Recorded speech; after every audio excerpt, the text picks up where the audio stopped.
Good Sunday afternoon, everyone. Today is the 16th of November. It's been a while since I posted a video, and I actually have a video that I haven't posted yet. It's about the elbow, pertaining to the elbow.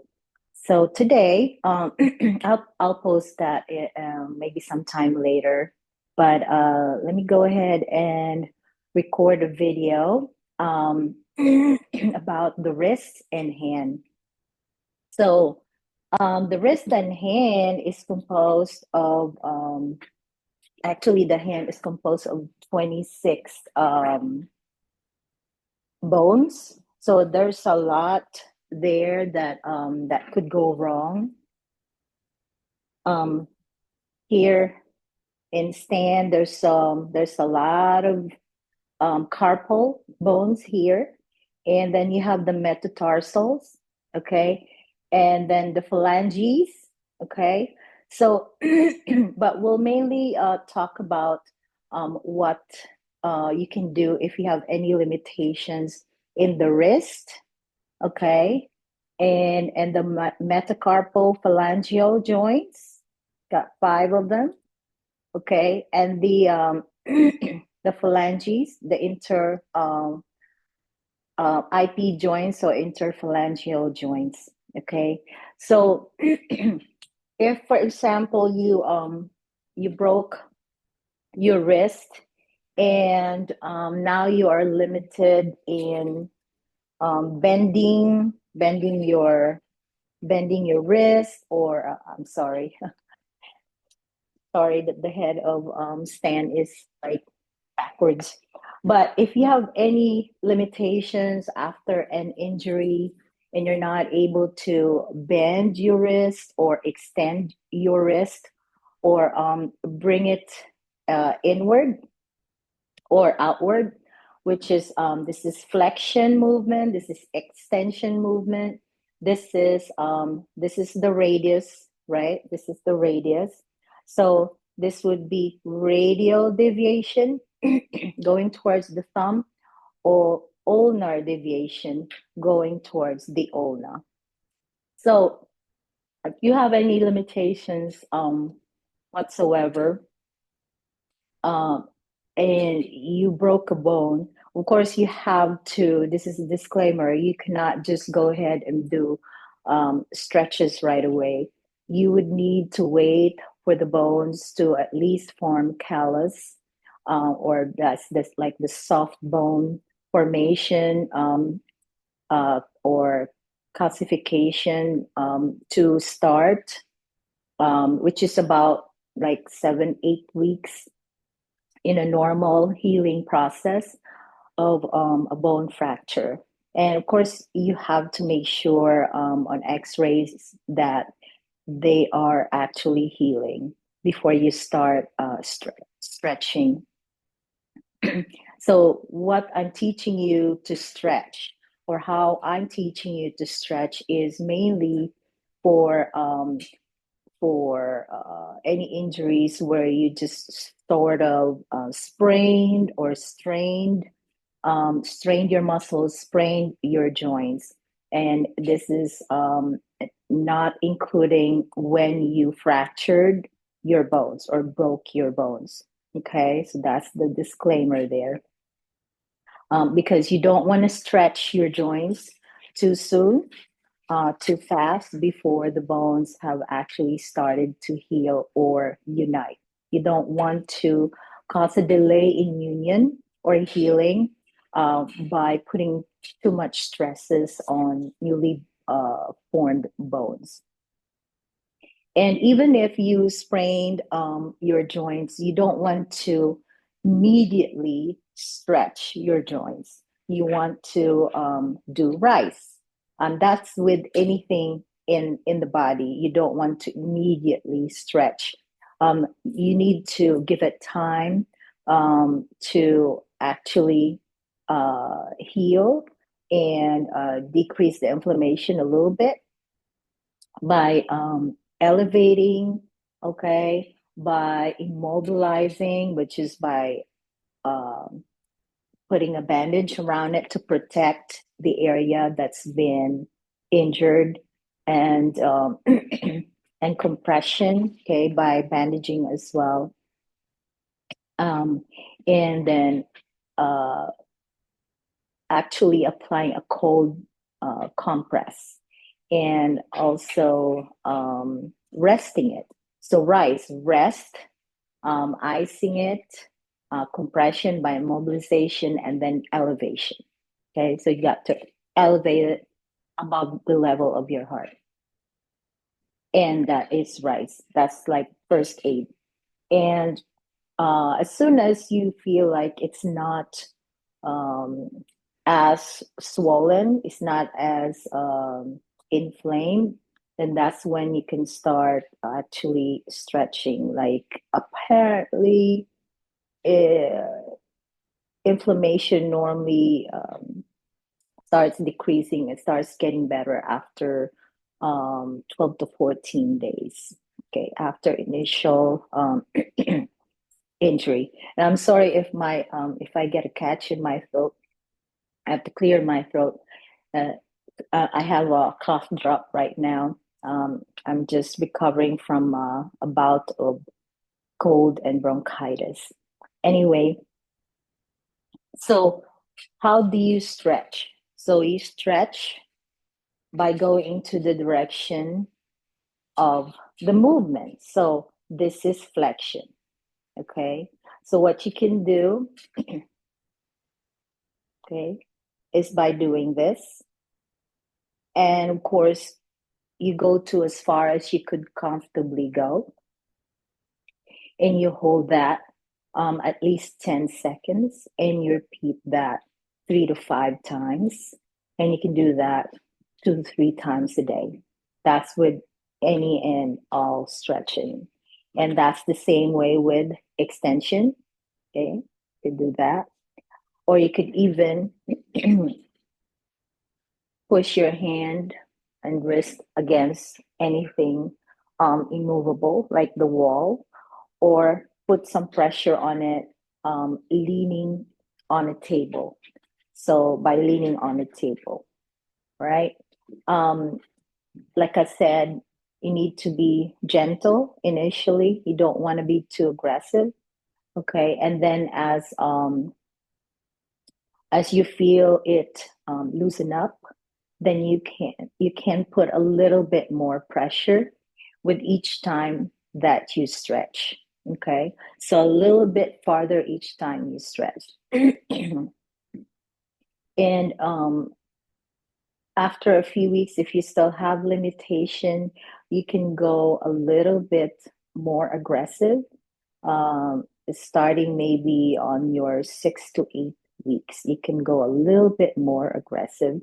By then, the tensile strength and the scar tissue formation should have been already underway, and the tensile strength of the fibers, the healing fibers, should be better by then. Okay, but you stretch that way. You don't have prolonged restrictions in your range of motion. Okay, so then we've discussed flexion, extension, and then you can go into radial deviation. Okay, same thing, you can hold for 10, okay, and then release and repeat 3 to 5 times.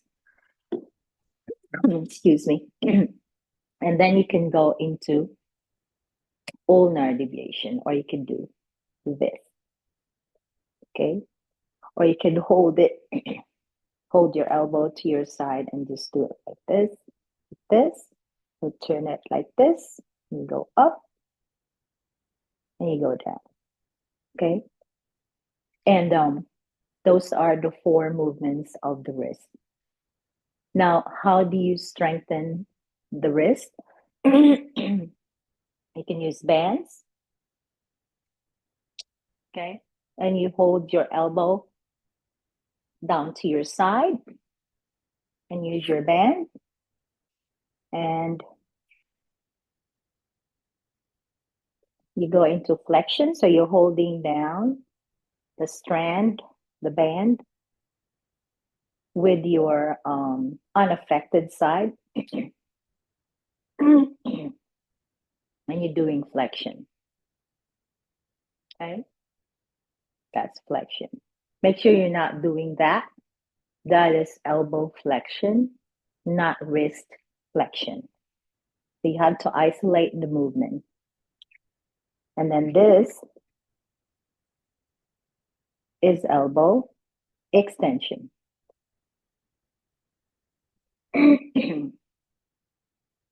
Like with the other strengthening exercises I've taught in my previous videos. Excuse me. I recommend 10 repetitions to begin with. And you could do 10 repetitions 2 or 3 times a day, or or increase it 15 to 20, 2 to 3 times a day. And as you get stronger, you can just do 10, 20, 10, 15, 20, 2 sets of those in one sitting. Okay. And then this is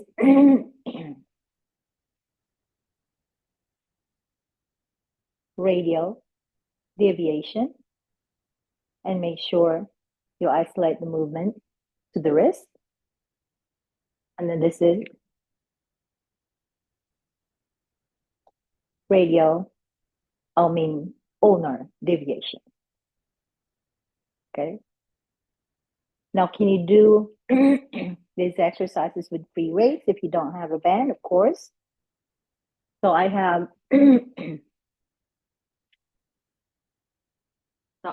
a kettlebell. Have my kettlebell, so you could do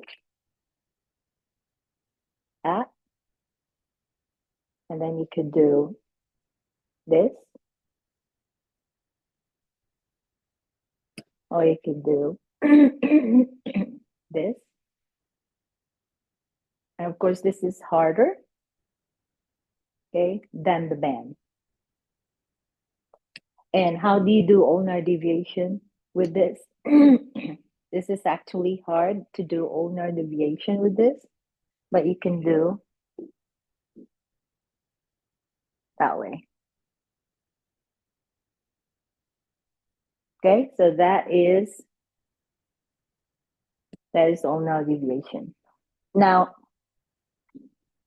most of the time, not always, but most of the time you will also get limitations with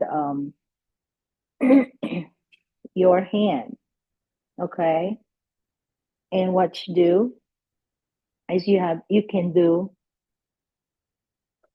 at the same time, you can just do metacarpal or MCP joint flexion at the same time. So you could do this. Okay.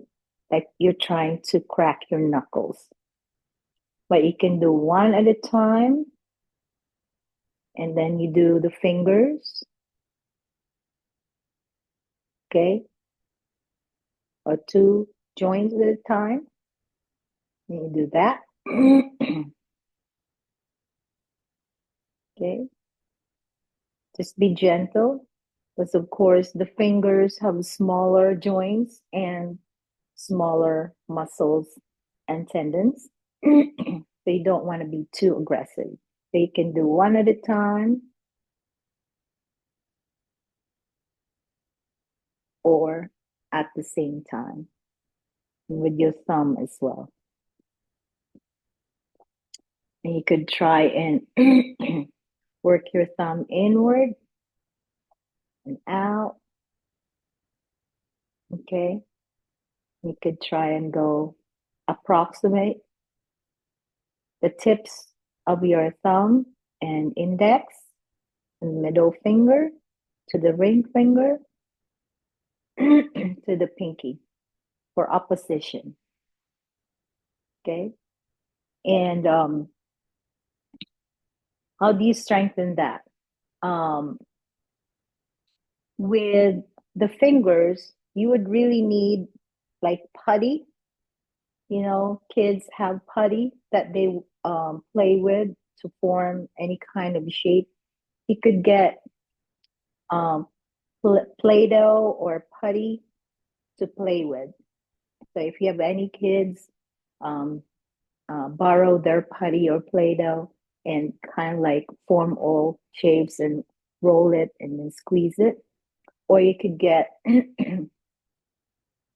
um, a squeeze ball, like those stress balls that you can find at the pharmacy, and then just squeeze on it. Squeeze on it to strengthen your grip. And you can even, so you could even get clothespins, okay, and you can work on pinch. So for people who have trouble pinching, so if you are not able to pinch and you try, and you can easily take paper in between your fingers, your fingertips. That means you don't have the strength in your fingertips. So you could practice just getting some clothespins. Now, if you actually go to a therapy clinic, there are therapeutic clothespins with different colors, just like the TheraBands, the resistance bands. So the yellow is the weakest resistance, then red, then green, then blue, then black. So, but this is just regular clothespin that you can find from the store, your local store, okay, and work on that. And you can do like quite a few of those. You can do up to 100 if you want throughout the day and just practice to regain your pinch grip. Of course, the pinky is the weakest, okay? So you could do that as many times as you can. And then there's also the gripper, which I looked for it and I can't find it. I bought one and my husband got a hold of it. Now I don't know where it is. So, but those grippers where you strengthen your grip, you can work on that. Okay. Stress balls are how you can start with. And then the grippers, like those people who work out a lot, they just work on that. And you can find that uh, pretty much from, if you live in the US, you can find that from Five Below, sometimes TJ Maxx or Ross, or even the fitness aisles of Walmart even. Okay, so that's the wrist and hand for today. I hope that you've learned something on how to regain your range of motion and your strength in your wrist and hand. If you have any questions, you can email me or you could post any comments, or if you are my friend or family, you can easily just message me on Facebook. And once again, my name is Leah. I'm a physical therapist, practicing here in the US for 30 years, and hope to see you on my next video. And my next video, or my next one, we will tackle the low back, which is the area that people hurt a lot uh, from work or from car accidents. And this is one of the highest causes, if not the highest cause for or reason for disability here in the US. Okay, talk to you soon. God bless. Hope you have a blessed Sunday. Bye bye.